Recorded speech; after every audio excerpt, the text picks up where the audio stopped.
What's up? What's good? What's good? Rise up with us right now on the Rise Up Unlimited radio show. You know what it is, man. I'm Andre the Torch Robinson, the fire starter, is in the building. Challenger Community News, Power 96.5.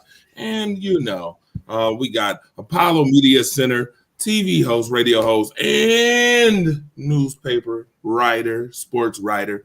Nevertheless, that was a lot. I got my guys over here in the building. My man, Mr. Friday Night Lights, Mr. Alphabet's football talk show, by the way. Make sure you tune in. Make sure you support. Oh, and by the way, we're going to have some new news for Marcus the Alphabet's real soon. Yep, I'm putting it out there. Yep, I said it first. Stay tuned to that. By the way, shout out to my guy, Marcus the Alphabet's. What's good, man? What's poppin', man? Hope everybody's doing good this evening. Talk a little sports. Let's go to work. A little bit of work. A little bit. It's light work. By the way, listen, speaking of light work, my guy, you know, we've been putting in light work for a while. The guy that's got his mama on the other side of the wall. You know, he get a whooping if he'll represent those Buffalo Bills, but nevertheless, he's my brother from another mother. We done did a whole lot together. My guy Rashawn Reeves, what's good, man? Man, I'm just happy to be here. How you today? Man, I'm good, man. I'm very, very good. And speaking of goods, we got the goods right here in these statements. My guy who was dropping jewels. He was dropping jewels on the Buffalo Bills test show. Shout out to Young Buffalo, too. This guy was on there dropping hella jewels. My brother from another mother, too. I got Terrell Harris in the building. My guy, Quotes. What's good, Quotes? Man, not much. It's been a crazy, crazy day in sports. Let me just say that, man. Oh, yeah, we're going to get right to it, too. We got some, you know what? Let me first and foremost hit y'all with this, all right? Got to put it in the ticketer right here, all right? This is the Cash App question of the week, something new that we doing, all right? You never know what the prize may be, $5, $10. We trying to get some more engagement with our phone lines and our comments. So questions like this will come up every week. So question number one of the week, obviously this is the first time we doing it. So here's the question, all right? Who is the greatest athlete to wear the number 1? And it don't have to just be football. It could be football, basketball, baseball, hockey, whatever. All right. You make sure you put that in the comment section or bang my line. All right. 716-954-5209. And we will vote. You see the guys that's on here? We will vote on who had the best submission, whether it's call or on our comments. All right. We will vote at the end of the show before we play Alphabet's Bits. Oh, yeah, by the way, I just gave that to y'all. The bits will be on the Rise Up Unlimited radio show at the end of the show. All right. And we will vote on that. Now, with that being said, I don't want nobody to give up no submissions, Marcus. None of y'all don't give up no submissions. This is for them.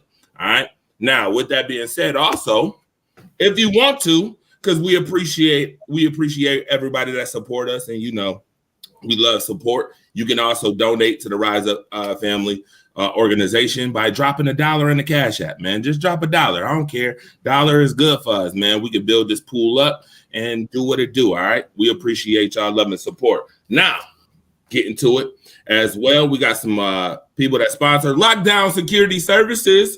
Shout out to y'all. If y'all in the local region right now, 716-263-4315, all right? Lockdown Buffalo.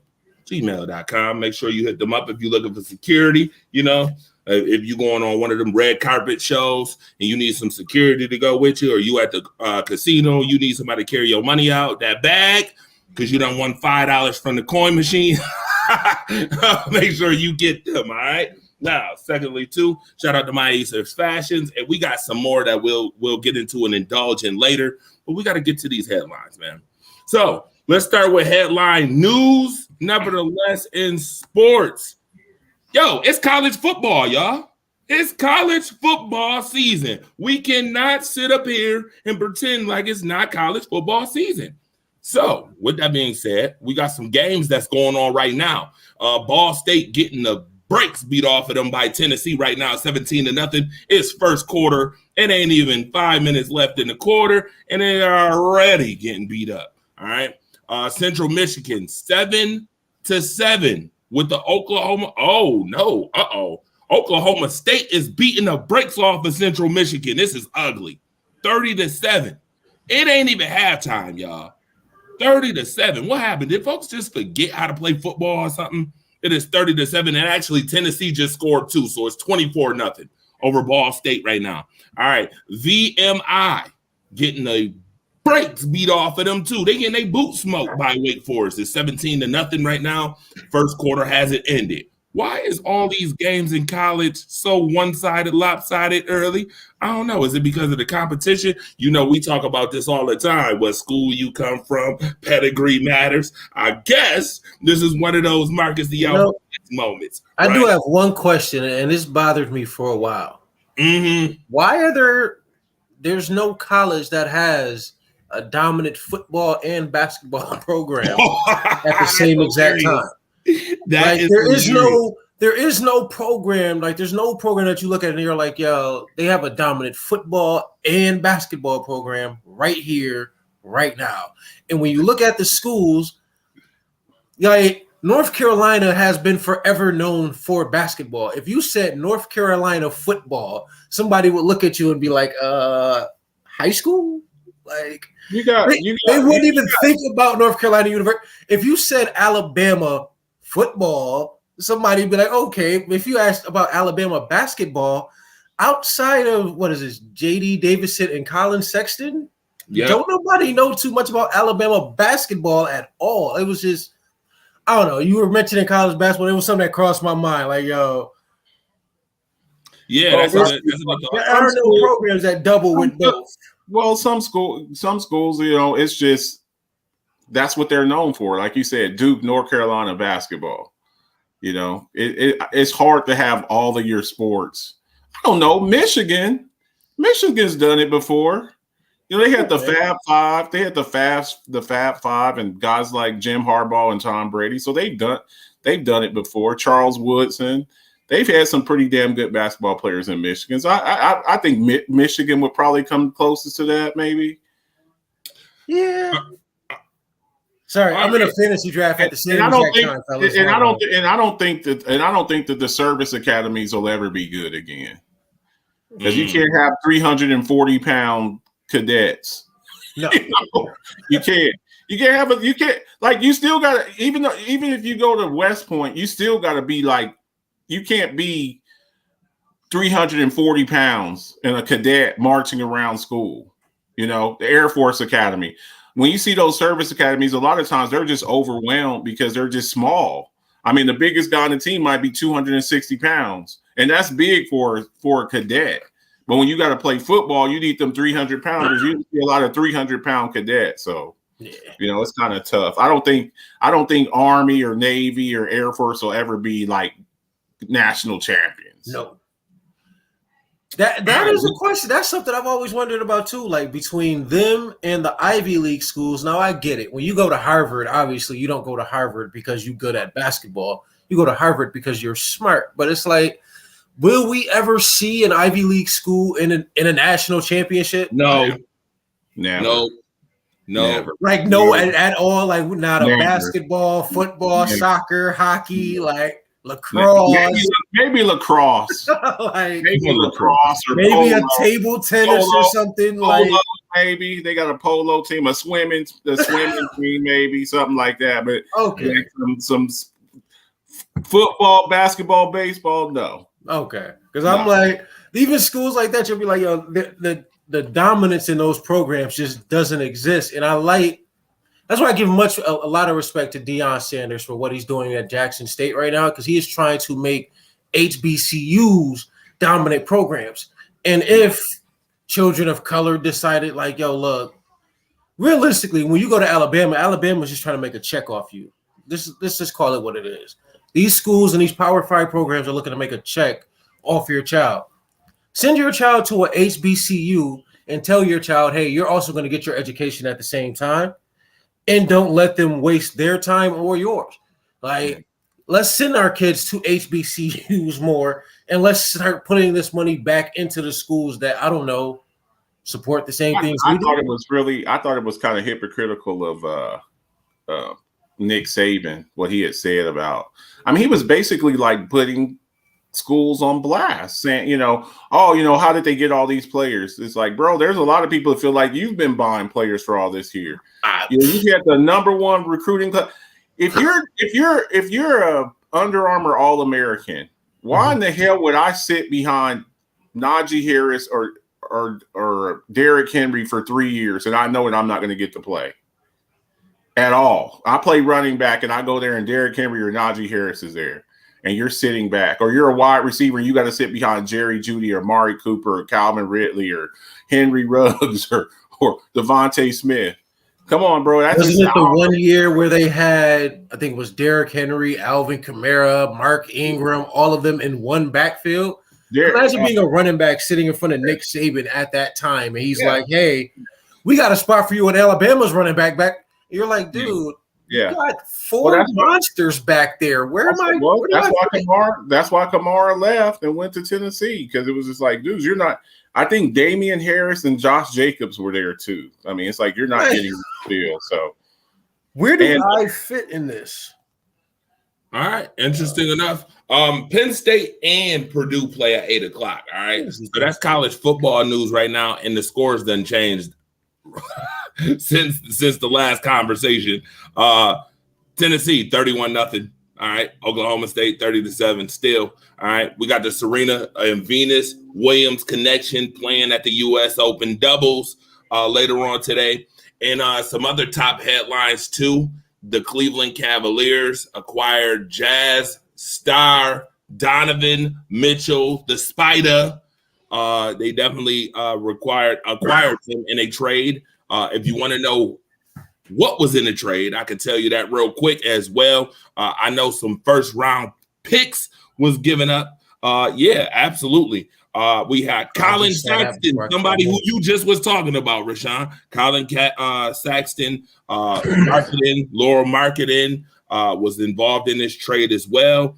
3 unprotected first round picks, 25, 27, 29, and 2 pick swaps, 26, 28 for Donovan Mitchell. Wow. Now, with that being said, Saxton has also agreed to a 4-year, $72 million sign and trade deal to join with the Jazz. So I guess, you got some good involved in on both ends. My question to y'all real quick before we move on is, who won the trade?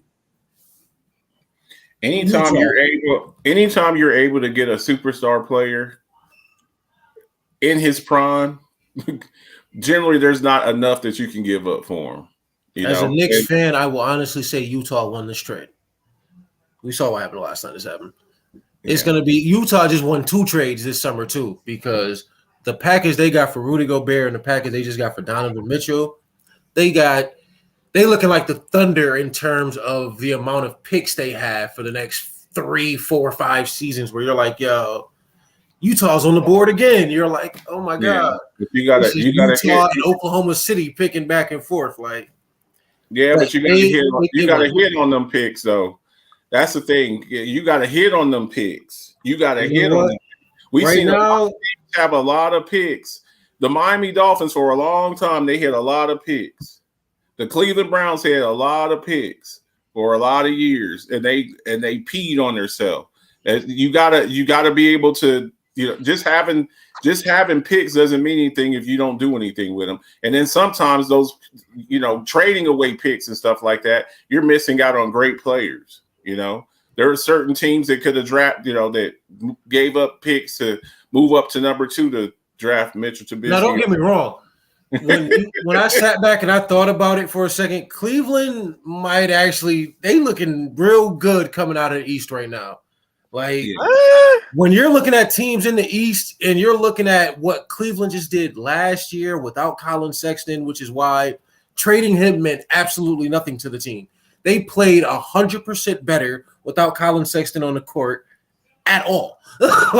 Cleveland was actually a playoff team without Colin Sexton touching the court, with Darius Garland growing into the point guard he's meant to be, Rajon Rondo being that veteran behind him, telling him what needs to be done.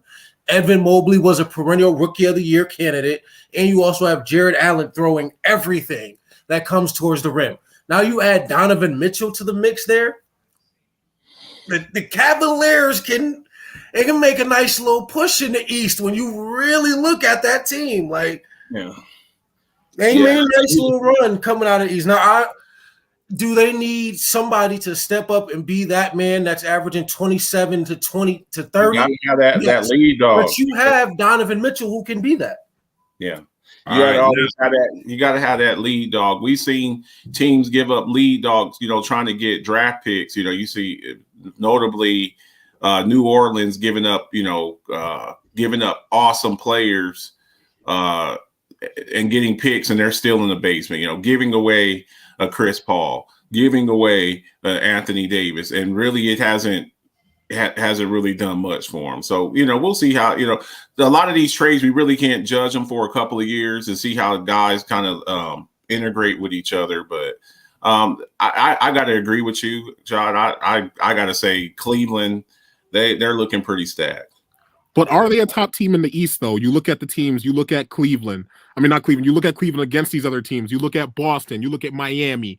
You look at Philly. Like, where do they really fit in that upper echelon of the Eastern Conference? And it's really hard to say that now. But I think it's insane that they have 3 all-star players, and none of them will probably be the best player on that team in a year or so, because I think Evan Mobley takes that step up. Oh, easily. Do we have any faith in Brooklyn? Do we have any faith in them? If they can get it together mentally, Brooklyn is a mental thing. If they can all get it together mentally, I guess Brooklyn is they have the players. They have. You see what I'm saying? Yeah, on paper, Brooklyn has possibly the best roster in the East if you're looking at them on paper. And they just added T.J. Warren to the mix. Ben Simmons should be healthy. On paper, Brooklyn looks real good. It's just, are they going to play for Steve Nash? Are they going to play hard? Is Kevin Durant going to show up? Like, it's a lot of what ifs with that team. So you got to have guys to mesh together. You can have all of this talent. We've seen it in all sports, dream team type scenarios where you get all of this superstar talent. Let's not forget the Oklahoma City Thunder had Kevin Durant, James Harden, and Russell Wilson on the same team and never won anything. Let's not forget. So you can have all the talent in the world, but you got to bring it all together. You got to mesh it together. Speaking of Russell Wilson, who you meant to say Russell Westbrook. I'm sorry. But speaking of Russell Wilson, we can get into that a little later too, because we'll be talking some NBA later on in the show. But nevertheless, Russell Wilson and the Broncos agreed to a 5-year, $245 million deal. Real quick, folks, I need to know how y'all feel about this deal the Broncos just made with Russell Wilson. Does he deserve $49 million a year average? I tell people all the time, this is the cost for quarterbacks. This is the cost, whether they like it or not. And you know who benefits the most from this deal? Lamar Jackson. Lamar Jackson is just sitting back. He's watching Kyler Murray get paid. He just watched Russell Wilson get paid, and he's just sitting back and he's saying he's already told the Ravens, if we don't get this deal done before the beginning of the season, which is in a week, if we don't get this done, then all negotiations are off and we ain't talking about this no more. This is the cost of doing business, so Russell Wilson moves to number 2 now behind Aaron Rodgers. Aaron Rodgers at $50 million per year. Russell Wilson at $49 million a year. So this is just the cost. So all of these young quarterbacks, they're looking at stuff like this and they're just licking their chops. They're looking at with Justin Herbert, Joe Burrow. If Tua does anything, Tua Tagovailoa, Lamar Jackson, they're licking their lips and just like, this is great. So hey, I love it. He's in a great situation. Got a good offensive line. Got weapons on the Cortland Sutton, Jerry Jeudy. You got the running back, Javonte Williams, Melvin Gordon, Albert O. He's in a great situation. Unfortunately for him, he's just in a brutal division. That AFC West is going to be a dogfight over there. But yeah, he definitely deserves it. He's got just as many Super Bowl rings as Aaron Rodgers. Now, Marcus, I got a question for you. Yes. Because you brought up this one name, and I've been very, very critical of this one quarterback. Yes. What in the heck does anyone see in Justin Herbert besides white guy, big white guy with long hair? What has he done? He hasn't even sniffed the playoffs yet. I don't understand why we're even putting him in this upper echelon of the Lamar Jacksons and Joe Burrows, who should be getting these big contracts. I think what people are seeing in him is the upside, is the growth. You see that he has the potential to be one of them top tier quarterbacks. He's not a scrub at all. Justin Herbert is nothing. He's not a scrub, and he's above average at a young age. Years old. You're looking at him in 3-4 years.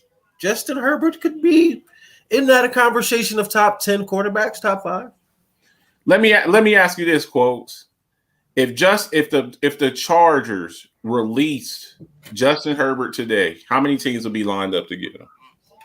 Sadly, I'm asking you. Don't have a franchise quarterback. There's your answer right there. That's the reason why.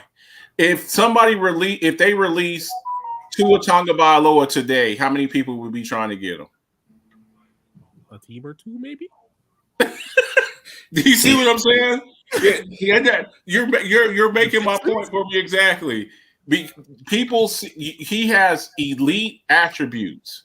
Now you saw how many teams whenever Baker Mayfield was going through his ordeal, how many people were like, "Oh, Baker Mayfield, he's going to be on the." How many people were jumping up and down to get Baker Mayfield? Not a soul. A lot less than that should have been, to be honest with you. Huh? I said a lot less than the teams that should have been. I'm taking Baker over Justin Herbert. Oh, you're not. What teams draft in all sports are attributes, traits. Justin Herbert, 6'5", 6'6", rocket launcher arm, good mobility, a good leader, played at a big time program. Baker Mayfield, short, slow, crappy attitude, too many commercials, drama queen. Which one are you going to take? All right. So with that being said, we know who you take. But Quotes, let me ask you this: you put Justin Herbert on the Cleveland Browns with Nick Chubb, David Njoku, Kareem Hunt, Odell Beckham Jr., Jarvis Landry. What does he do as compared to what Baker would do? Exactly what he's doing with all the pieces in the Chargers, not making the playoffs. Here's the thing with the part of it too with Herbert is his coach. And if his coach keeps doing the dumb stuff that he's doing, he ain't gonna be the coach for too much longer. You give him all of that. Have they been losing games? Let me ask you this: have the Chargers been losing games because of Justin Herbert? Because of him, because he's playing, he's thrown for the most yards in the first 3 years of any quarterback in the NFL history. That's not a good argument there, because there's a lot of quarterbacks that put up good numbers, but it don't affect winning, a la Kirk Cousins. Kirk Cousins put up great numbers almost every year, elite numbers almost every year, but it doesn't really translate to winning. So does it matter? No. But here's the other thing too. They've solidified his offensive line. You look on the to me, the problem with the Chargers has been defense. What is our opinion of Joey Bosa? What is our opinion of Derwin James? Oh, I love Derwin James. But what is his reputation? He can't stay healthy.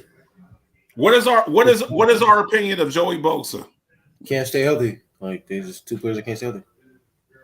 And you're in the AFC West playing against Patrick Mahomes and Tyreek Hill and the tight end Kelsey, and you got a defense that can't stay healthy.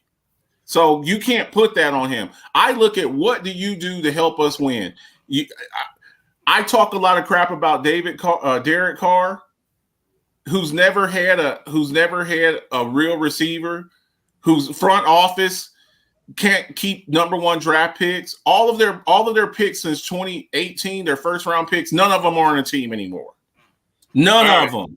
And with that being said, we got to move on, folks. We definitely got to move on. We got a whole lot to talk about, but nevertheless, you see how it go. That was headline news in sports right there. You got a mouthful right there. You only getting it on the Rise Up Unlimited radio show brought to you by WDAP Radio and WDAP TV. Let's get to these fun facts real quick. Fun fact time right here. We got a couple of them. And it's funny because Quotes mentioned one of them. So quotes on that. All right. Aaron Rodgers, only player in the NFL history with 5 seasons of 35 touchdown passes or more. All right. Interesting enough. He's the only one. I bet you nobody knew that. Number 2, let's get to the next one, because the next one talks about who Quotes talked about, I'm sure. When you throw 33 touchdowns and only 7 interceptions and you are top 10 in passing yards, but literally nobody cares. I mean, nobody literally cares because you're Kirk Cousins. What does that tell you? So, Quotes, you were right on the money. You like that? Did you like that, Quotes? You like that? Did you like that? All right. Moving on to the next fun fact real quick. I think it's our last one, but nevertheless, one more. And yes, I'm talking NFC North. The Packers are the only team in the NFL without a 30-year-old or plus player on their defense. All right. Just to let y'all know that the Packers is young. All right. Shout out to Young Buffalo, by the way, too. Now, with that being said, man, oh man, it's time to have a little fun. All right. You are once again on the Buffalo Bills. You are right here. Oh, yeah. And tune into the Buffalo Bills edition to Rise Up Early coming up this Sunday, 10 a.m., by the way. I'm going to start shouting out shows in the middle of the show, too. Now, with that being said, you are getting introduced to a new segment. Yeah. Y'all might want to pay attention to this segment because Rise Up Family coined this first. And I don't want to catch none of y'all out there using this segment neither. It's called Slide into the DMs segment. All right. What I mean by the DMs segment is slide into the debate mantra, because we are about to have hella debates. All right. It's about to be a hella debate going on. All right. Once again, you got the fire starter here with the alphabets right here. Marcus the alphabets, Rashad Reeves, and my guy, Terrell Harris. Quotes on Rise Up Unlimited Radio. So I don't want to catch y'all using this. Slide into the DMs. All right. It's time to slide into them DMs. All right. Y'all ready for the first one? The first one is as follows for everybody that's on social media: Facebook, YouTube, Twitch, Twitter. Come on. We everywhere right now.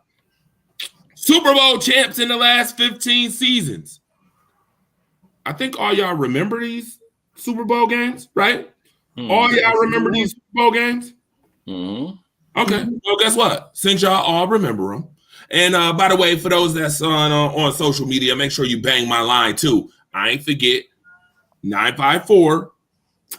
All right. 716 area code. Make sure you bang my line. All right. Top 3 Super Bowl games out of these 15 winners. I need them. And quick. All right. I need the top 3 Super Bowls out of these 15. All right. I'm going to start off with Rashawn, Marcus, Quotes. All right. Let me see again for you. Mm-hmm. You know what? Quiet as kept. I'm going to take last year's Super Bowl. I'm going to take that one.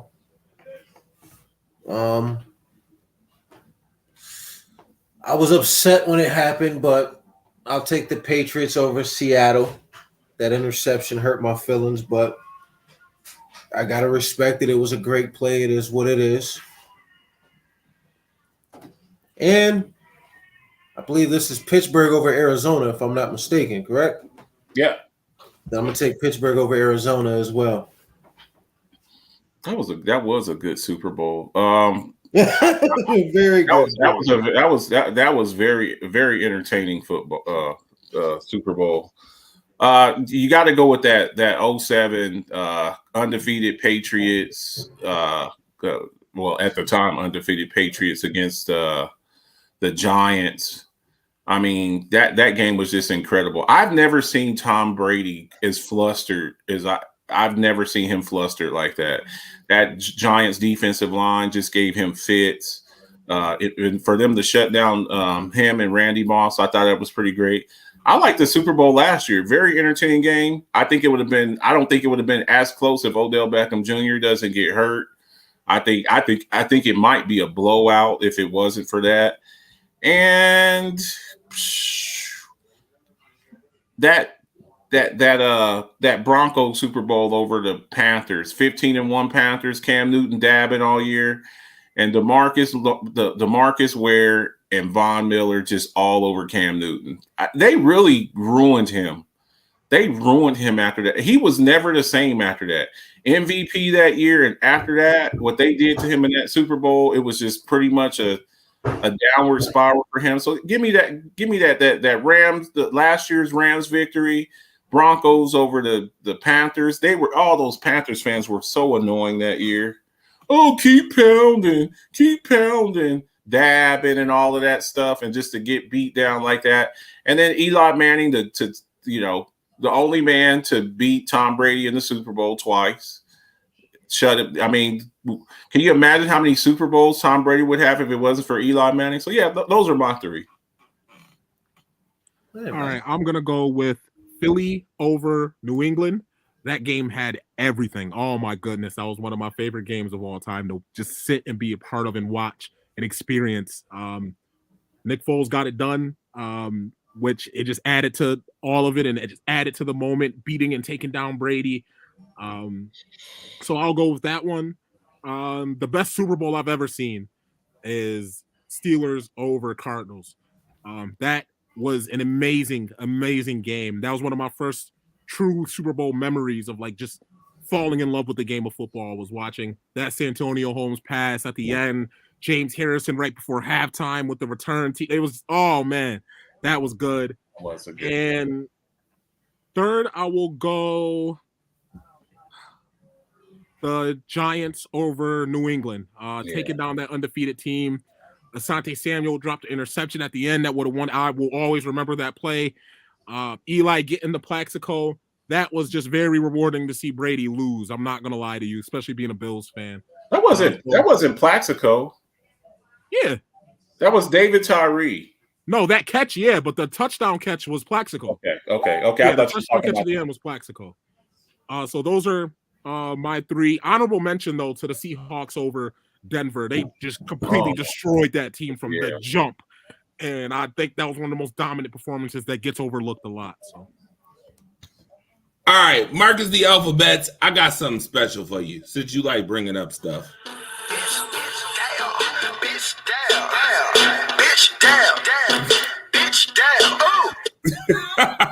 I mean, they was dabbing all year. Oh my God, it was so annoying, man. We're 15-1. We're 15-1. We're gonna win the Super Bowl, and just DeMarcus Ware and Von Miller just all over Cam. I mean, they were hitting him from everywhere. It was a beautiful performance. Speaking of somebody who knows the dab, we do have somebody on the line. Caller, what's up? What's up, bros? Oh, okay. You know, it's Dalton D-Man Smith. You know, he used to see the dab a lot when they used to play. Oh, D-Man do the dab?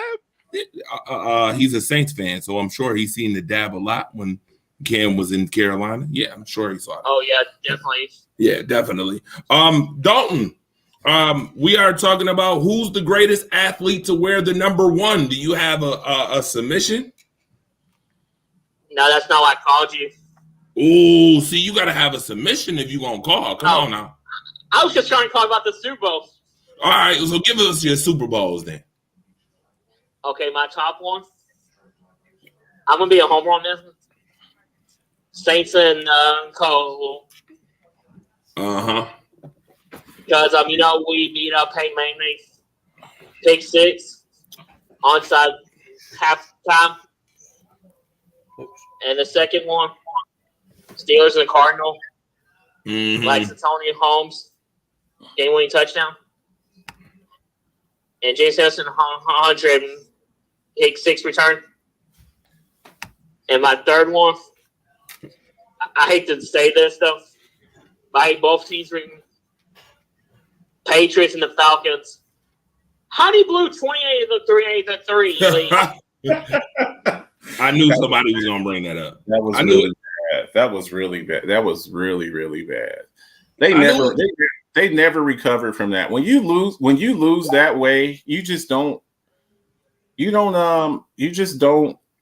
don't recover from stuff like that. You just don't do it. Same thing with when you lose a certain way like that, the 28-3, they had that game won. And when you lose like that, I just don't know if you ever get over that, Same thing with the Seattle with that stupid pass. Why in the hell would you throw the damn ball on a 1-yard line when you have Marshawn Lynch? After that loss, the Seahawks, they were done. Like everybody was it was like, I'm out of here. Marshawn Lynch left. And they just kind of broke up. It was just like, we can't trust you. So when you lose like that, I don't know. I don't know if you're ever able to mentally overcome an obstacle like that. I don't know. Yeah, and I had to say it twice because that's super important. It's interesting that you said that because how many times have we seen that? I mean, Cam Newton after he lost, not the same. You mentioned the Falcons, not the same. Wow, and that's an NFC South thing. I think that's an NFC South thing right now that we talking. Yeah. People say that the NFC East is the worst division. I beg to differ. I would say that the NFC South has been the worst division in football. All right. Well, moving on. I think we got some good conversation on that one. Let's move on. Projected 2022 divisional winners. Rashad Reeves. Sir. Did you even see this? Yeah, you know what? We about to start giving out X's on the show right now. You know what? We do have an X system right now. You know what? Let me see if that X system is in play right now. My bad, fellas. I told y'all I got a fantasy draft going on at the same time. Fantasy. Yo, speaking of which, we will talk about fantasy coming up next week. Actually, that'll be one of the I'm trying to make sure I draft the championship team right here. It's money. What you ain't trying to draft a kicker in the 3rd round or what? No. I ain't trying to do nothing like that. No. You know what? Can you let us in on a little bit before we get into this predictions? Let us in on a little bit. Who was your first pick, sir? And go ahead. My first pick in this draft was actually Devontae Adams. What pick? I picked 9th. I picked 9th in the draft. My first pick was Devontae Adams. Yeah, that's not bad. You lucky because I had to strike ready. And then after Devontae Adams, I was actually able to take Travis Kelce, with the whole being 9th, and then I was like 2nd in the following round. So I got Devontae Adams and Travis Kelce with my first 2 picks. That's not good. That's not good. You didn't get no back. I got Ezekiel Elliott with my 3rd pick, man. I mean, okay. Okay. Marcus. Marcus. Right. Marcus. You gotta get those. Look, Marcus, don't be passive just because he picked. You better get a good running back in the first 2 rounds. I'll tell anybody that. You know what? For me, from my previous experiences, drafting running backs in the first 2 rounds has not worked out for me. They always end up hurt, and I always end up looking silly going into the season. So it's like, you know what? Well, you must either drafted Christian McCaffrey or Saquon Barkley. I took both of them in the last 2 years. I've also taken Alvin Kamara. I took Ezekiel Elliott. He got hurt. It's like every time I take a running back, seems to be the year they get hurt early in the season. So I said, you know what? I'm going to take my running back 3rd, 4th round, see what's sitting there. I got Ezekiel Elliott, and I took Breece Hall right afterwards. I said, at least I know I got 2 starting running backs to start my season off with. Best tight end and maybe the best wide receiver. I see. The compliment. And I got Lamar Jackson playing quarterback, so I ain't upset at all. Okay. All right. Well, Molly Trey, I'm about to get off. Thank you for calling, Dalton. No problem, bro. I need a submission when you call the next time. Don't be forgetting. All right. By the way, call line is open 716-954-5209. Again, it's the Cash App question of the week worth $5. Come on now. Get some callers in here. It's only $5. It's only $5. It ain't $7.50. Right. It's $7.50. Right. $7.50. Who is the You mean greatest? $7.50? Nah, it's $7.50. Who is the greatest athlete to wear the number 1? It could be any sport. Come on. Bring them submissions on. Bring them on. All right. Let's see where your sports knowledge at. Now, speaking of which, projected 2022 divisional winners. I want to start off with quotes, then Marcus, then Rashawn Reeves. Do we agree with this? Do we agree with the list? Give me good synopsis. Make it quick, too. And tell me whether you agree with it or don't, and who would you switch? All right? Come on, let's get it. All right, yeah. As soon as I saw this, the Steelers got to go. They're not winning that division. I don't know what they thought this was. It's not happening. It's just not their year. They don't even know what they're doing at quarterback, to be honest with you. So that's not happening. I don't see the Cowboys winning the NFC East. I think this is Philly's year. God, Philly looks so good. It all depends on just Jalen Hurts, but there's too many problems and too many holes, especially at receiver with the Cowboys for me to take them seriously. And the Saints aren't winning the NFC South as long as Tom Brady resides in that division. So you can go ahead. Sorry, Dalton, scoot them out of there because I don't know who they is because they're not division winners this year. Wow. Quotes being disrespectful. Quotes. All right. With that being said, we're going to let that one go because that was actually a good one, real good one. That was a burn. Dalton, you should have stayed on the line for that. Rashawn, what's up, man? Where we at? You know, as much as I don't want to be this guy, I gotta say I got Minnesota winning the NFC. Woo! Yes, sir. I got Minnesota winning the NFC North. Aaron Rodgers ain't got nobody to throw the ball to. I'm not Alan Lazard, Randall Cobb, the rookie. I like the running backs. I do like the running backs, but I'm not. I'm not trusting in that right now. I'm sorry. That and honestly, with the NFC North, I don't know who could win that. That could come down to the Ravens or the Bengals. That could come down to one or the other. Because if Joe Burrow shows up and he plays like he did last year, and if Lamar Jackson shows up and he plays like he did last year prior to getting hurt, we could have a dogfight for the NFC North. So that. But I don't have Pittsburgh winning that at all, just because they don't have a quarterback. You're going to start Mitchell Trubisky. I'm not counting on Mitchell Trubisky to get you to win. I'm not counting on him. Go back to that slide, Torch. I lost it there for it. Go back to that slide. You jumped over. I had to say that for my man Torch, man. I'm sorry. I didn't want to, but Ramona died. I can't believe they being disrespectful on this show right now. They are being highly disrespectful. Rashawn Reeves, do you remember a certain noise we used to do on the show back then? Remember the toilet flush, sir? Do you remember the toilet flush? We have replaced the toilet flush, sir, with this. Okay. I just want to let you know, all right, while you sit up here talking smack about my Green Bay Packers, all right? I ain't mad at you. You know what? A lot of people think Minnesota might win the division because of that. And I explained this earlier. Alan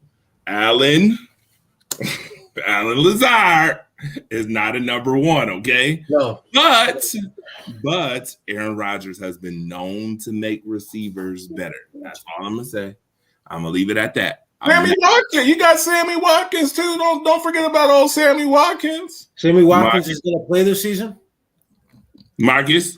I just want to see Sammy Watkins play. No, he's trying to be Rashad. Don't even entertain that. If Sammy Watkins is give me 4 games this season, I promise you, I'll be a happy man. I'll be Marcus, I'm gonna give you Okay, I'm gonna give you an X for that. I'm gonna give you an X for that comment. That was not funny, Rashad Reed. I'm gonna give you an X for that comment earlier. Yep. Oh, and by the way, quotes. I forgot about you. You can put this in quotations. How about this? Put this X in quotations. All right. Now, with that being said, hang on though. I don't know what they were thinking with these division picks, man. I'm sorry. Like, Mona, I love you. Pittsburgh is not winning the AFC North. They're just not. Ramona already said they're not. She said that she agrees with that, and I don't think Kansas City's winning the AFC West. I think that's a dog fight over there. I can see Minnesota winning that division. I don't think that the Cowboys are winning the NFC East either. I'm a Cowboys fan. I think Cowboys get into a wild card. The Eagles just. I don't know, man. Y'all made some hell of some pickups that I don't know. I think the Cowboys I think our defense will be good. I think our defense is going to be top 5. I don't know if they have as many turnovers as they did last year.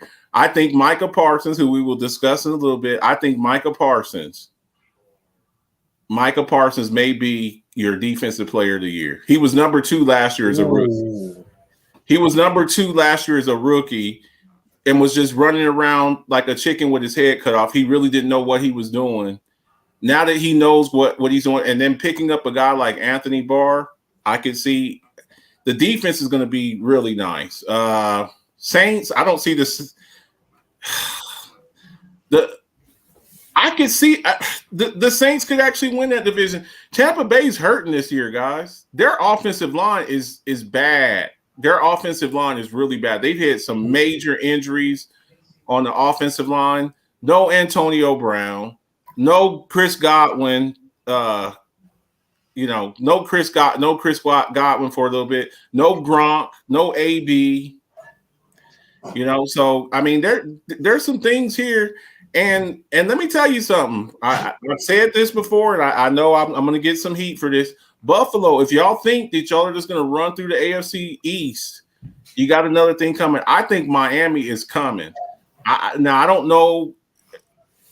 I don't think that you just sweep the division this year. I think Miami's going to have something to say about that. I think people are counting out Tua, and I get it. He hasn't really done much. The weapons that they have. And then to see today that y'all don't have Trey White for the first month of the season, and week 1 you got to go up. You got to go play against Cooper Kupp and Allen Robinson. It's gonna be interesting. But this is all speculation. It's opinions, assumptions. So we'll see what happens. But we're about to find out next week. All the questions will start being answered. All right, Marcus the Alphabet. You was doing real good until the last couple of statements, doing such an ass of a job that I gotta give you strike 2. What I do? You one more. Listen, one more again. Okay, one more again. All right, one more again. You keep it up. All right. All right. With that being said, I do not agree with this list at all. To be honest with you. I don't agree with half of it. The Steelers will not win the North. I do not have the Saints winning the South, unfortunately. I do not have the Chiefs winning the AFC West, unfortunately. And this one is probably going to catch everybody by surprise because y'all probably going to be like, what? What do you mean? I do not have the Rams winning the NFC West. Y'all not gonna like me for that one. I'm gonna catch you. This is my hot take. Who you got winning it? I'm gonna be honest with you. As much as the 49ers. As much as we talk smack about the 49ers, what I have not seen in a couple seasons, which I think they could put back together, is that 13-3 49ers team we seen a while ago with Jimmy G. I think if all systems are a go and they are healthy, that team damn near made the Super Bowl again last year. Let's be clear on that, okay? They made the Super Bowl a couple seasons ago and then almost repeated it again with the team that they had last year. So if they can go that far, I think if they put it together in the regular season, you're going to have some problems. 49ers going to give some people some problems. They already give the Packers enough problems. We know that. They get the Rams problems. Right. So, I mean, let's be clear on that. All right. Once again, you watching Rise Up Unlimited, the radio show brought to you by WDAP Radio and WDAP TV. Again, the Cash App question of the week is, who is the greatest athlete to wear the number 1? If y'all don't start putting some submissions in here, I'm just going to ask the panel to put some submissions in at the end of the show on who they think is, because I need y'all to bang the line. All right.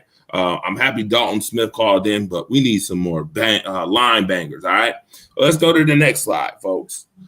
As we are into the first hour of the show, let's go to it. A little bit of basketball. Okay. Sprinkle a little basketball in our lives. All right. The U.S. team versus the all-world team right now. You see everybody that's on here. You see it. All right. Who's winning? Who is winning this matchup? I will put it to you like this, man. If we're playing this matchup here, that means that you'll be playing the European style rules. Let's give or take that. Giannis just had a 60-point quadruple double with 60, 20, 10, and 10. And that's against the best of the best in Europe in the European style league. You put Luka next to Giannis. Evan Fournier seems to be a different player when he plays for France. I'm sorry, almost said Spain. But when Evan Fournier plays for France, he is a completely different player. Damian Lillard made note of that a few years ago. I could see this 5 against that 5. Who's Steph Curry going to guard? At the end of the day, Steph Curry got to guard somebody. And he can't guard nobody on that 5 at all. He getting put in a basket every time down the court faithfully. And it's like, yo, all that 3-point shooting go out the window because realistically, all 5 of them can play defense. So Steph Curry is like, he'll make it tough for Team USA to come out on top, but he'll also be the reason Team USA wins this game because he's the X factor. Whether it's good or bad, Steph Curry is the X factor for Team USA. And I have him being on the negative side of my matchup because that European 5, that just looks too good. I just don't see them being able to beat that. And Anthony Davis would be hurt by the end of the second quarter, so we ain't too worried about him. Rashad Reeves, I liked your assessment. Only thing I didn't like, which is the reason why you got to get one of these. Did you say that Luka Doncic play defense? He gonna give you a better effort than what Luka Doncic don't play not a bit of defense. Not a bit of damn defense, Rashad. Not a bit of damn defense. It sounded good though. It sounded real good for a second. It sounded real good. It did. Now, quote. What's good, man? You believe what Rashawn just said? Where is my man Quotes at? Oh, you know what? He dropped off. It's all good. Marcus, go ahead. I'm with you, Shot. That length is tough.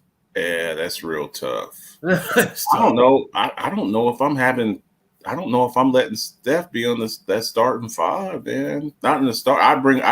And that would really mess up his ego, man. But I need some height on this here. I can't have Steph.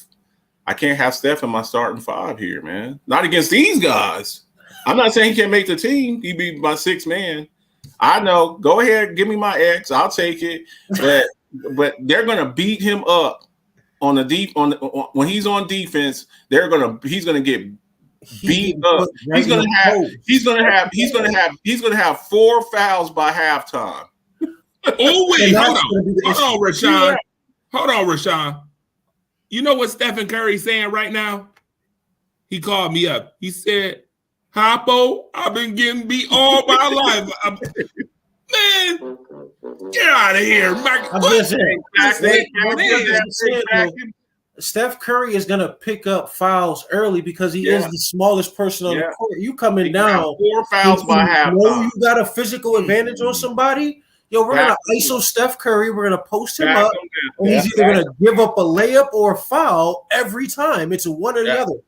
And if we come in and screen and roll, if we work on a screen and roll, and I put Jokic down on the block with Steph Curry guarding him, he has no choice but to give me one or the other. You're either going to give me the bucket or you're going to give me the foul. And if Steph Curry is put in that position 10 times in a row, 4 fouls in the first half. Out of 10 times in a row, we put Steph Curry in that position where he got to give me a bucket. And you don't get 6 fouls. You don't get 6 fouls in the European. No, you get 5. He's going to be out.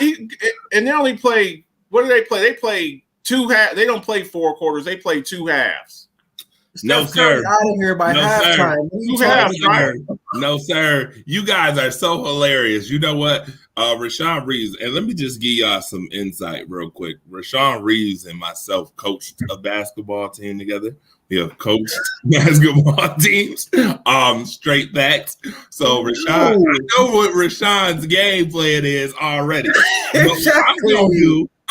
See, you ain't slick, Rashawn. We're gonna post this little guard up.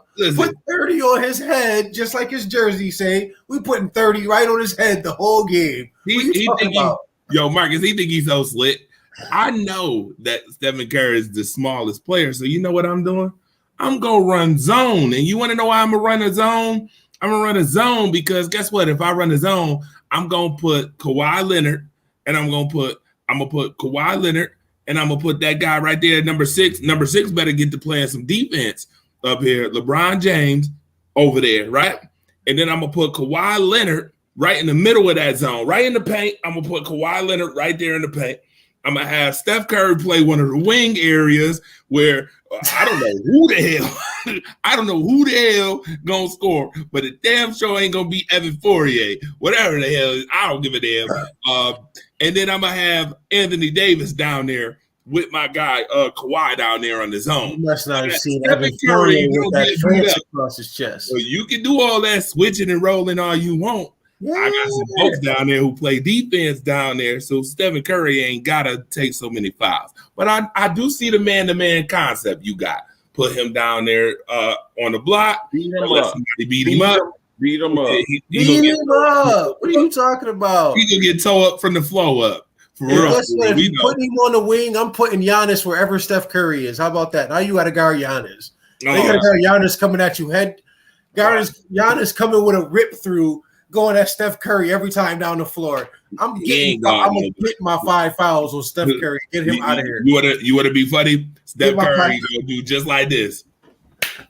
Yeah, flop it. He's doing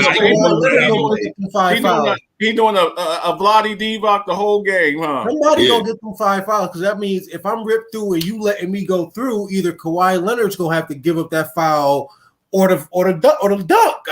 And if it's Giannis coming at you, you getting dunked on either way. So you might as well. He said he get punched on. You're dunked on either way. So you might as well get Giannis get the layup. My man serving punch at the party all night long. All night. Giannis ain't playing. All right. With that being said, we can move on though. We can move on. That was just fun. All right. Put your comments in the comment section. All world or all USA, Team USA. All right. Now, with that being said, y'all thought I forgot about this? Y'all was being real disrespectful about this draft. Y'all being real disrespectful. Now, we did do part of this draft 1 through 16 on the Monday Night Madness show. But I done threw a monkey wrench in this. This ain't going to be the same similar show where you get the people outside of the round. You got to literally pick people that's still in the first round for this one. You only get to pick people that's inside the first round. Now, with that being said, we're not going to go 1 through 16 like we did. I'm going to let you pick a particular pick, and you get to switch with a person that's in the round. No, matter of fact, I get to pick it. We gonna even be better. You ain't picking no easy ones. I get to pick it for you, and you gotta switch, or you can keep the pick, either or. All right. So we gonna do it like this. Rashawn, you gonna start first, then Marcus, then Rashawn. That's how we gonna do it. We gonna do it like it's fantasy football in here. All right. So I spent the wheel. I'm playing around. By the way, you watching Rise Up Unlimited, the radio show, where we only do this type of shit. Y'all don't do this, all right? Don't be trying to take our stuff neither, all right? Marcus, you get to pick number 20. The Detroit Lions pick. Mr. Lion King. Who was that? I can't even read. Who was it that they drafted? You know who that is? Frank Ragnow. All right. Pick 20. Do we stay there, or do you get somebody else at pick 20? Well, we can't grab any of the guys that were because we did 1 through 16 already. But some of them guys, man. Oh, no. You can pick anybody that's on this slide. But I'm saying those guys, they'll be long gone. Oh, yeah, right. I see a couple of them picks 1 through 16 that could slide. 1 through 16, but they're not. But that's what I'm saying. They made the 16 because the top 16 because they're damn good players. They're not going to be there at 20. Baker Mayfield is a damn good player. Sam Deanna is a damn good player. Huh? Who was a quarterback? They still had Matt Stafford. So no, I'm not giving them that. But you do know Matthew Stafford was leaving though. In 2018, he just left last year. No, he left, but you know he's leaving. So do you grab one of these as they met? I guess. I think if a guy like Sam Darnold is sitting behind Matthew Stafford for 2 years, see, I think that's where they messed up at, is throwing Sam Darnold out there with the Jets, and it's the Jets, and he's there with Adam Gase. So I'm going to put Sam Darnold. I'm going to give him to the Lions to sit behind Matthew Stafford for 2 years, learn the ropes. I don't have to give up a bunch of draft picks for Jared Goff. A couple of years later, I'm going to go with Sam Darnold. Sam Darnold to the Lions. All right, guess what? There's one more monkey wrench. You now have to replace Ragnow and put him where you think he should go. Ragnow, he's not even going to be in my first round. Oh, shoot. He's not even going to go in my first round. No. Highly disrespectful, folks. I'm just you had Matthew Stafford. You had some weapons. You had Matthew Stafford, and they had somebody else over there too. Kenny Golladay, who was pretty good. Yes, I'm not talking about the Kenny Golladay that we see now, the $72 million man without a touchdown. But Kenny Golladay over there was pretty damn good. And he's not going in my first round. Nah. He's not even going in the first round. All right. With that being said, we gotta. I'll tell you what I would do. I give them Nick Chubb to win in the next round. I give them Nick Chubb because they ain't never had a good running back. You know what?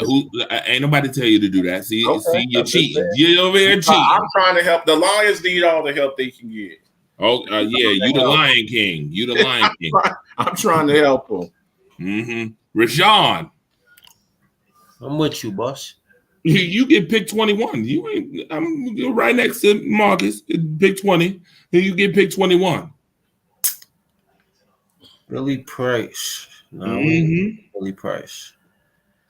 And you can only pick players that's on this slide. You can't pick somebody outside of it.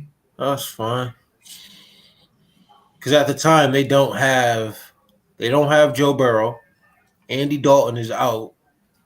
We need a quarterback. Looking at what's shaped up in the future, I mean, I'll get a Bengals Lamar Jackson. All right. Now, where do Billy Price go? Billy Price, still a good talent. looking at the teams that's left on here and what they took and what they could have used at the time. Mm-hmm. After that, before that, nah. Billy Price probably falls out of the first round, but early second rounder with Cleveland and New York coming right back up. Yeah. All right. Pick 28. 28 is Rashawn, is your go. For me, This fantasy football staff. I got you. Because I'm trying to think of who I actually ended up giving them because they had, but I think their pick came from another round. Yes, he did. No, it didn't. I ended up with the Pittsburgh Steelers having Minkah Fitzpatrick as their pick. Yo, I did that on purpose. I knew I had a feeling. See, I said to myself somebody was going to put Minkah right there with the Pittsburgh Steelers. I had Minkah going to Pittsburgh. I had Terrell Edmonds actually falling out of the first round. All right. Marcus, don't be shaking your head, man. Don't be shaking your head because you know what? That just gave me an idea. You get to debate each other's picks now in this round. Okay. This round moving forward, you get to debate each other's picks. If you don't like what they pick, you get to say something. All right. Now you gave up a first round pick for him to get Minkah Fitzpatrick a couple of years later. Why don't we go in my draft and we draft Lamar Jackson to sit behind Ben Roethlisberger for 2 years, learn the ropes. That way, in my universe, the Ravens never get him. Oh, wait a minute. So you're giving? Hold on. So you're giving back the MVP award? I'm not thinking about the Ravens. I'm thinking about. No, I'm talking about Lamar Jackson in itself. You throwing back the MVP award. Well, he's not going to be it. Yeah, he's not going to be the MVP because he's going to be sitting behind Ben Roethlisberger. But he's a better quarterback right now with the Pittsburgh Steelers because he sat behind. Now this year, you don't have to spend your first round pick on Kenny Pickett, who I think is going to be a good quarterback. But can you imagine Lamar Jackson if he got to sit behind a seasoned quarterback like Ben Roethlisberger for 2 years instead of guys like Duck Hodges and Mason Rudolph? For 2 years, you get to sit behind them. You get to screw the Ravens because they never get to draft them. And you got your quarterback of the future. So when Ben Roethlisberger retires, you're going straight from Ben Roethlisberger to Lamar Jackson. That's not a bad pickup at all. In my original one, though, I did have Lamar Jackson going to Arizona. You're getting to screw the Ravens, yeah, and you got your future quarterback. In this universe, Kenny Pickett never goes number one to the Steelers because you already got Lamar Jackson. And instead of drafting a guy like Kenny Pickett, you go get a corner or a safety or offensive lineman, and you have Najee Harris and Lamar Jackson. Not too shabby. And he was still there when they picked in this original draft. So if they would have drafted him right there, it's like, hey Ben, we're drafting your replacement here, Lamar Jackson. All right. Now, with that being said, since y'all had a nice little conversation on that. Great idea, Andre. Great idea, by the way. You watching Rise Up Unlimited, the radio show, brought to you by WDAP Radio and WDAP I'm sorry, TV. Ravens fans. I know y'all probably mad about that. Oh, man, don't do that. They're going to make you make an alphabet bits on why you got Lamar Jackson going to Pittsburgh instead of the Ravens. All right. Now, with that being said, Rashawn, I think it's Marcus' turn. Is it Marcus' turn? Marcus. Yeah. Marcus. Yeah. Sir. Number 13. Mm-hmm. Time to feel the pain, brother. Time to feel the pain, brother. Ooh wee. They didn't need Deron Payne. They drafted like 2-3 years in a row. They drafted Alabama defensive tackles. You didn't need that guy. What you needed was a quarterback, I think that was Kirk Cousins still there? I think Kirk Cousins was still there. But Kirk Cousins leaves or he was about to leave. I think he left that year. Actually. I think he left that year. Now you don't know who your quarterback is. So with this one here, I'm giving them Baker Mayfield.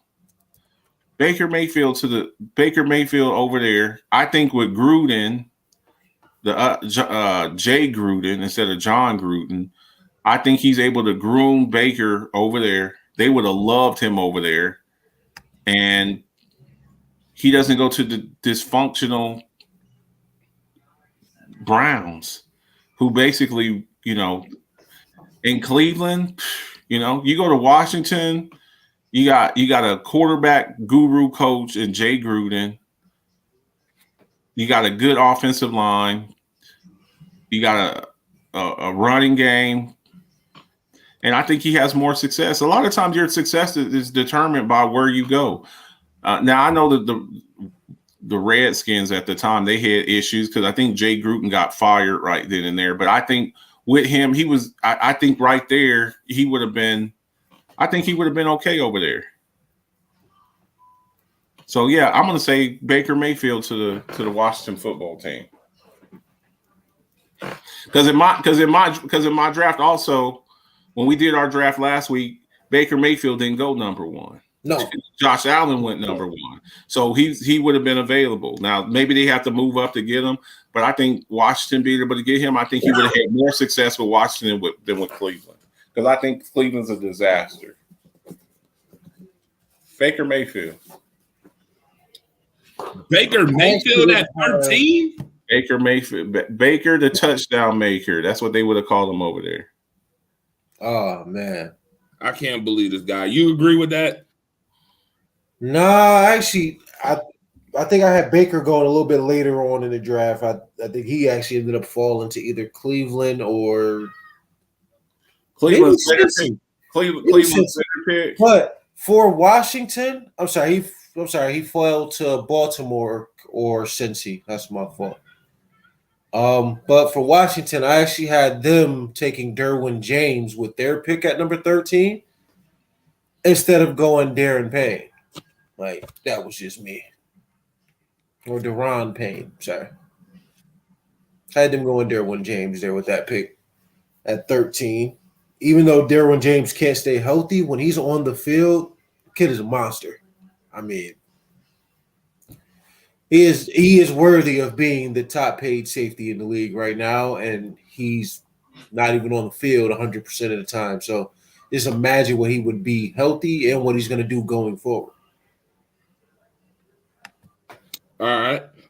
Let's do a couple more picks before we go. We're almost at the 9:30 hour. Nevertheless, I'm going to give up pick number 10. So pick 10, pick 2, and pick number 23. All right. So 10, 2, and 23. At 10, I had the Cardinals going with Lamar Jackson. 2, the Giants, and you said I have to pick from this board of players here? Yeah. Picking from this board of players at 2, the Giants at that time, I'll probably say Denzel Ward. If I'm sticking with who's on the board right now, anyways. And you said 23. I don't really like the Patriots. I care less who they take, but yeah, I see the Patriots taking a receiver there instead of the tackle. So let's say Calvin Ridley, actually. Even though he's been suspended for the last season and a half, but when he's on the field, the kid is he's a pretty good talent. Okay. Well, with mine, we had did this at 10. I gave the Cardinals Roquan Smith. At 2, I gave them Quentin Nelson. Okay. Quentin Nelson at 2. If we hit a redraft, Quentin Nelson would be way higher than what he is. I think he's the second best guard in the league behind. I think he's the best guard in the league with Zach Martin right there. And 23, I'm giving the Patriots Jair Alexander. I'm giving them Jair Alexander. All right. They were. I didn't have Jair falling back. I really didn't have Jair for Alexander falling to 18. I think I had him in my top 15, top 12. Yeah. Jair Alexander with the Patriots would have been. We've seen what they do with corners over there with J.C. Jackson and Stephon Gilmore. They know how to groom corners over there. So Malcolm Butler. So yeah. They needed a corner. All right. Interesting enough. Cool. Just some updates real quick before we get into our Alphabet's bits before we end the show. Tennessee is up 45-7 over Ball State. That's a blowout. Oklahoma State 51-22 over Central Michigan in the third quarter. That game is over. Wake Forest 23-3 over VMI. And right now we got a little dogfight going on with Purdue and Penn State. 10-7. Penn State has the ball on Purdue's 21-yard line. In tennis, right now, you got Serena and Venus Williams. I told y'all earlier in doubles competition, they are on the verge of being beat. All right. They are down 7-6 and 5-4. Uh-oh. Youch. Wow. With that being said, one last question I have to ask, and it's about those two, Venus and Serena Williams. On the list of players or athletes, where are you putting those two sisters?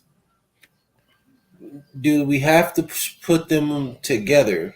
Because athletically, I think Serena's way past Venus. like Serena to surpass Venus. Yeah, just boom. She went way past her as far as just gifts and just what they do as far as being tennis players.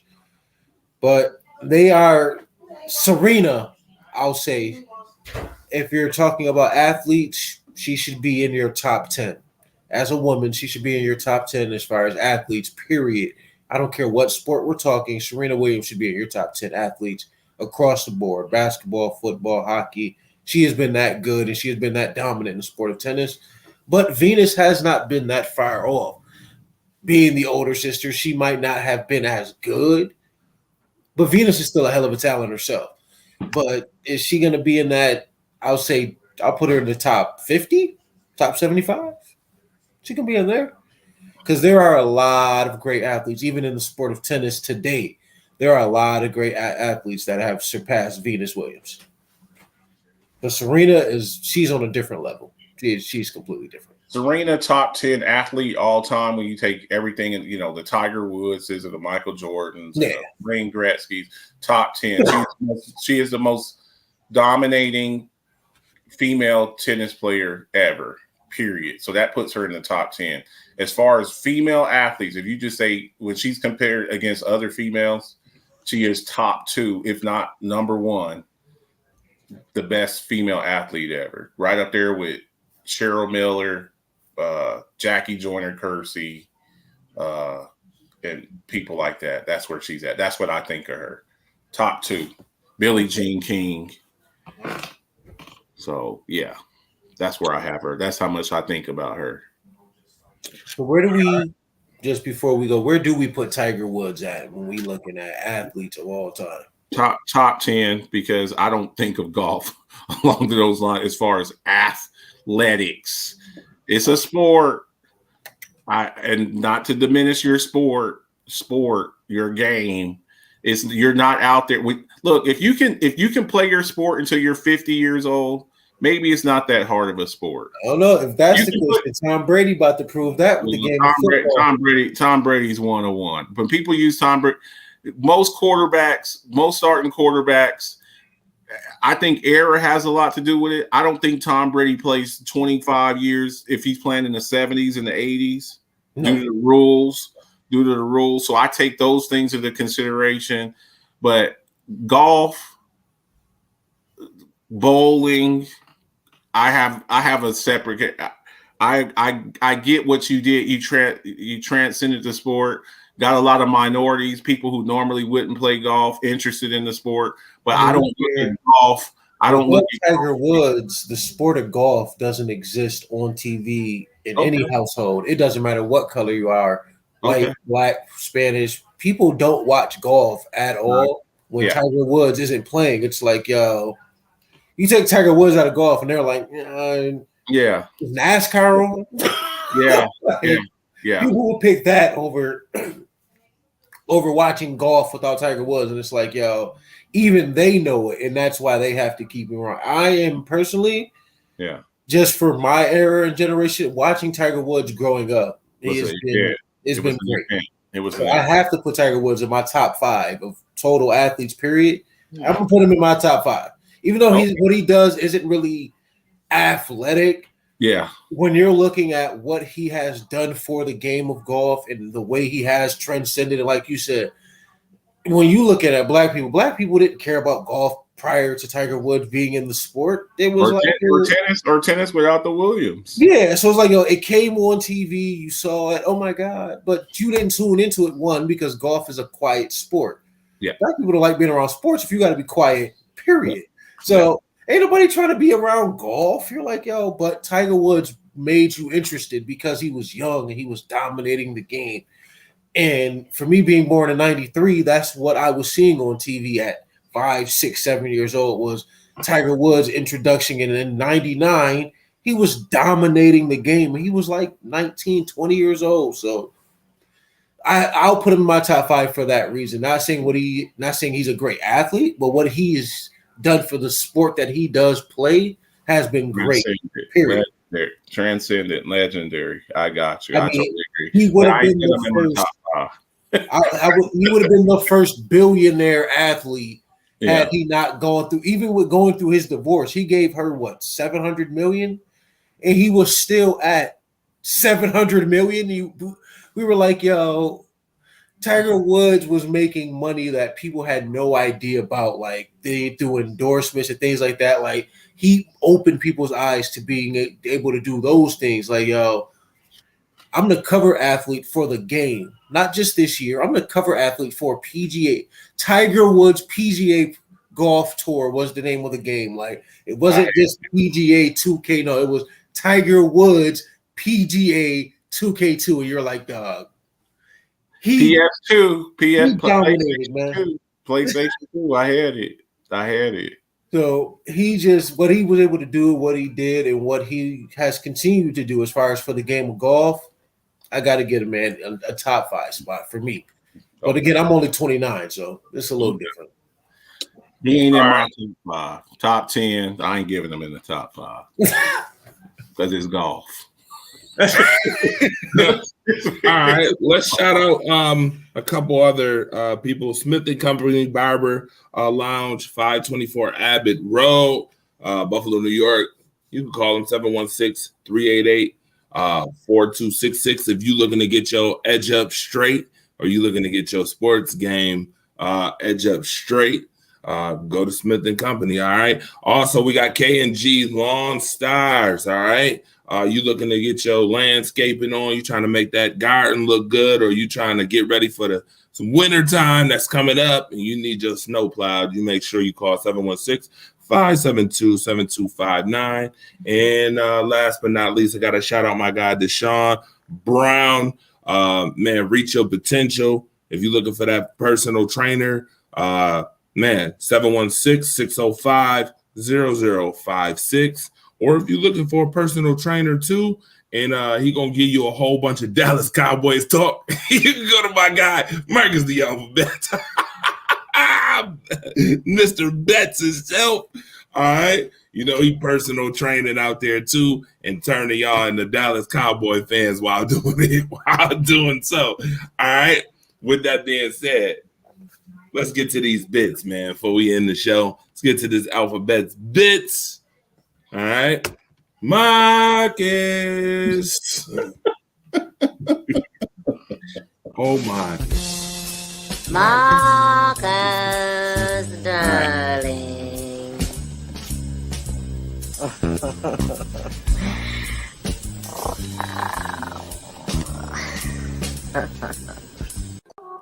is your Alphabet's Bits for 1 September 2022.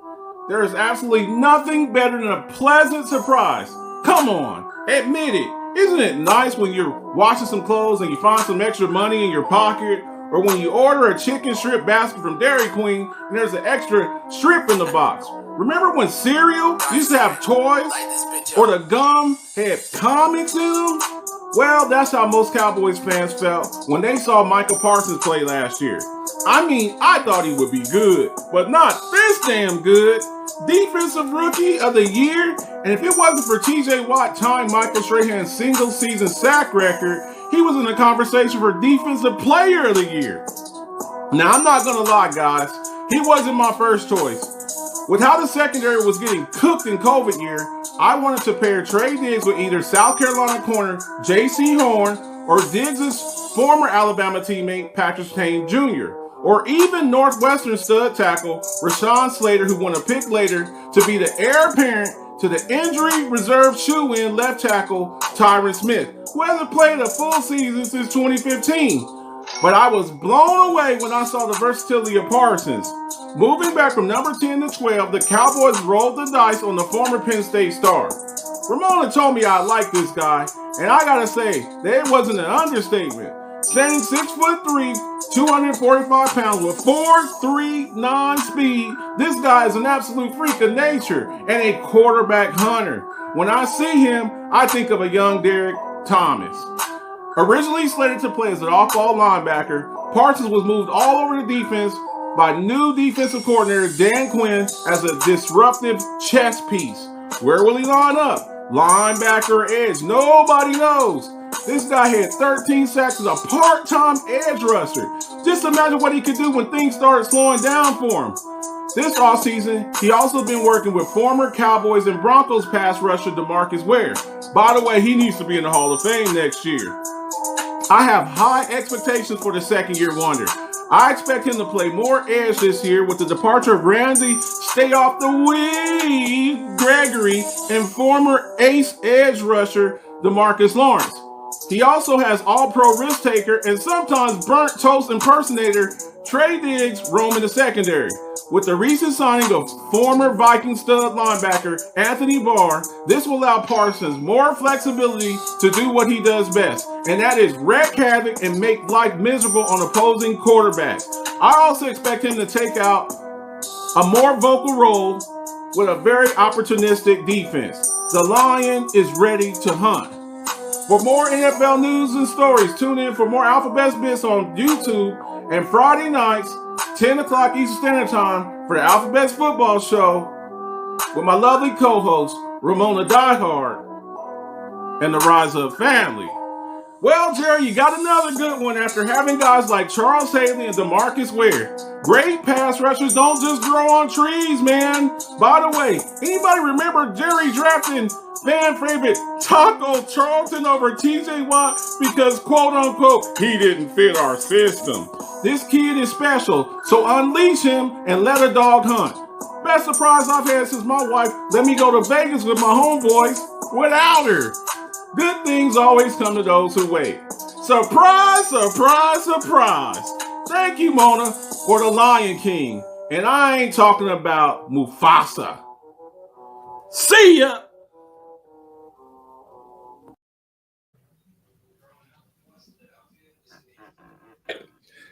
Phenomenal bits. Appreciate the bits. Definitely, for sure. Make sure you tune in to the Alphabets football show tomorrow, 10 p.m. Saturday, we got M&T live at the Apollo, 1:30 p.m. start. But you can also watch it on the Apollo Media Center Buffalo app. You can download that on any phone and watch it every Tuesday, 8 p.m. to 9 p.m. and on Saturday mornings at 10 a.m. to 11 a.m. On Spectrum Cable. You can get it if you got Spectrum Cable. If you're local, you can get it on Spectrum Cable 1302. And Sunday, you got the Buffalo Bills edition to Rise Up early, 10 a.m. 10 a.m. Eastern Standard Time. Joe Monster McDowell, Mookie Hawkins on the ones and twos. for that with myself in Monday Night Madness. Y'all already know about Monday Night Madness. Monday Night Madness every Monday, 8 p.m. All right. It's always fun to have my bro in here. He getting his fantasy football on too. Look at him. He's so. I'm sorry, y'all. I'm sorry. Hey, that's got money on it. I feel you, bro. I got 2 more drafts this weekend. I'm in like 6 or 7 leagues myself, so I feel you. You better not be in there picking Taco Charleston. Oh no, man. He ain't. I am in a league though that's allowing us to pick individual defensive players, so this has been interesting. Like, absolutely, you pick a whole defense, and then you pick a defensive player. I'm like, look, I don't know who to pick, but I think I did all right. I got Nick Bosa this year, so I'm feeling good. Hopefully, he stay on the field and give me some points, man. I need about 2 sacks a week from you, Nick. So. Tune in. Let me know, man. Let me know what you can do for me because I need something. You need Nick the wild out, and I ain't talking about Nick Cannon. You need that type. You need that type of Nick. All right. Yeah. With that being said, it's been fun, man. It's been a lot of fun. Marcus the Alphabets is on here. Rashawn Reeves, thank you. Quotes. Terrell Harris for being on as well. Thank you for the callers. Listen, y'all start banging this line more. I'm not going to give up on that new Cash App, all right? Cash App question of the week. We're going to go with another number next week, all right? And next week, we will have Incredible Meg on here. It will be the beginning of the football season next week, y'all. Next week will be the beginning of the football season. And guess what? I already got an agenda for next week. It's real simple. There it is right there. Boop. I hope y'all can see that. Ramona put Warren Moon up for number 1, by the way. Warren Moon. That definitely would have got definite brownie points. In fact, I might just send Ramona a Cash App because she picked the best one. With that being said, next week's show, NFL Week 1 predictions. We will talk college football as well because, college football is here. More headline news. Sliding into them DMs, by the way. We're going to be sliding into them DMs again next week. And more Alphabets bits. Hopefully we get more Hopefully we can get it weekly, every week. I'm going to put Marcus' journalistic skills to the test. And Ramona died, the most phenomenal video creator of all time in my book. Yeah, she's a GOAT already. Easy. See ya. Marcus, darling.